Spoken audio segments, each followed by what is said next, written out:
Hello everyone, আজকে নিয়ে এসেছি খুবই মজার একটি শুটকির রেসিপি। এটা হচ্ছে লইট্টা শুটকি ভর্তার রেসিপি।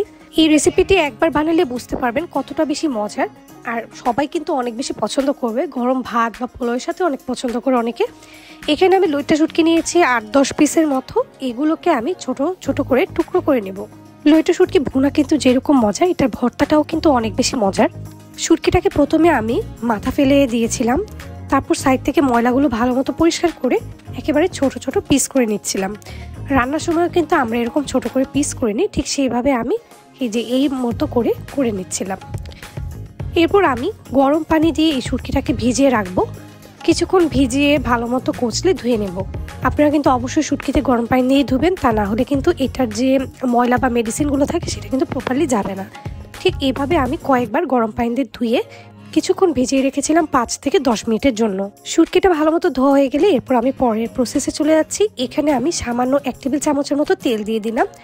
এখানে আমি প্রায় 8-10 কোয়ার মতো পেঁয়াজ ঠিক এভাবে মোটা করে কেটে নিয়েছি, যেভাবে আমরা ভর্তা করি, আর 6-7 কোয়া রসুন নিয়েছি। আর এখানে আজকে আমি কাঁচামরিচ এবং শুকনো মরিচ দুটোই ইউজ করব। প্রথমে আমি পেঁয়াজ আর রসুনটাকে হালকা একটু ভেজে নিচ্ছি। যখন হালকা একটু ভাজা হয়ে যাবে আর লাল হয়ে আসবে, তখন আমি কিন্তু এখানে কাঁচামরিচটাও দিয়ে দেবো। আজকে আমি কয়েকটা কাঁচামরিচ নিয়েছি, 4-5টার মতো, আবার শুকনো মরিচও নিয়েছি। কাঁচামরিচটা এই পর্যায়ে দিয়ে দিলাম, হালকা করে একটু ভেজে তারপর আমি আরও 3-4টার মতো শুকনো মরিচও দিয়ে দিলাম। এরপর ভালো মতো একটু ভেজে নিচ্ছি, তারপর একটি পাত্রে তুলে রাখবো। এরপর ওই পাত্রে আমি আবার একটু 1 টেবিল চামচের মতো তেল দিয়ে দিলাম। এরপর আমি শুটকিগুলোকে ভালো মতো হালকা একটু ভেজে নেব। এপাশ ওপাশ করে খুব ভালো মতো শুটকিটা ভেজে নিয়ে তারপর আমি এটাকে যখন হালকা একটু লাল হয়ে আসবে তখন কিন্তু নামিয়ে ফেলবো। এই দেখুন, আমি অল্প আছে একটু একটু করে ভেজে নিচ্ছি শুটকিটাকে খুব ভালো মতো, আর একটু নাড়াচাড়া করে দিচ্ছি যাতে করে পুড়ে না যায়। তারপর আমি পাত্রে তুলে রাখলাম। আর এখানে কিছু ধনেপাতা আর কাঁচামরিচ রেখেছি, এটাকে আমি পরে ইউজ করব। এরপর আমি এই ভর্তাটাকে শিলপাটায় খুব সুন্দরভাবে বেটে নেব।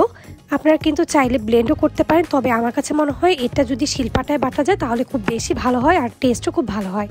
এই পর্যায়ে আমি সামান্য একটু লবণ দিয়ে দিলাম, টেস্ট অনুযায়ী লবণটা হালকা করে দিলাম, আর এইভাবে আমি বেটে নিয়েছি। তারপর আমি আরেকটি পাত্রে এখানে 3 টেবিল চামচের মতো তেল দিয়ে দিলাম, 2 টেবিল চামচের মতো পেঁয়াজ কুচি দিয়ে দিলাম। পেঁয়াজটাকে হালকা একটু ভেজে নিচ্ছি। পেঁয়াজটা যখন হালকা একটু ভাজা হয়ে যাবে, খুব বেশি লাল করা যাবে না। এরপর আমি বেটে রাখা আমার শুটকির মিশ্রণটা দিয়ে দিচ্ছি পেঁয়াজের সাথে। তারপর খুব ভালো মতো এটাকে একটু ভেজে নেব। যেহেতু এটা একটু খুব বেশি হার্ড ছিল, তাই আমি সামান্য 1 টেবিল চামচের মতো একটু পানি দিয়েছি। তারপর আমি এটাকে খুব ভালো মতো শুটকিটাকে হালকা একটু কিছুক্ষণ ভেজে নেব। এই পর্যায়ে দিয়ে দিলাম 1 চা চামচের মতো গুঁড়া মরিচ। তারপর খুব ভালো মতো এটাকে একটু রান্না করে নিচ্ছি, আর একটু হালকা একটু ভাজা ভাজা করে নিচ্ছি। আর সামান্য একটু লবণ দিয়ে দিলাম, টেস্টটা চেক করে যে ঠিক মতো হয়েছে কিনা। এই পর্যায়ে কিন্তু আমার প্রায় হয়ে গিয়েছে শুটকিটা। এখানে প্রায় 2 টেবিল চামচের মতো ধনেপাতা কুচি দিয়ে দিলাম, আর দিয়ে দিলাম 2টোর মতো কাঁচামরিচ। তারপর খুব ভালো মতো এটাকে হালকা একটু রান্না করে নামিয়ে নেব।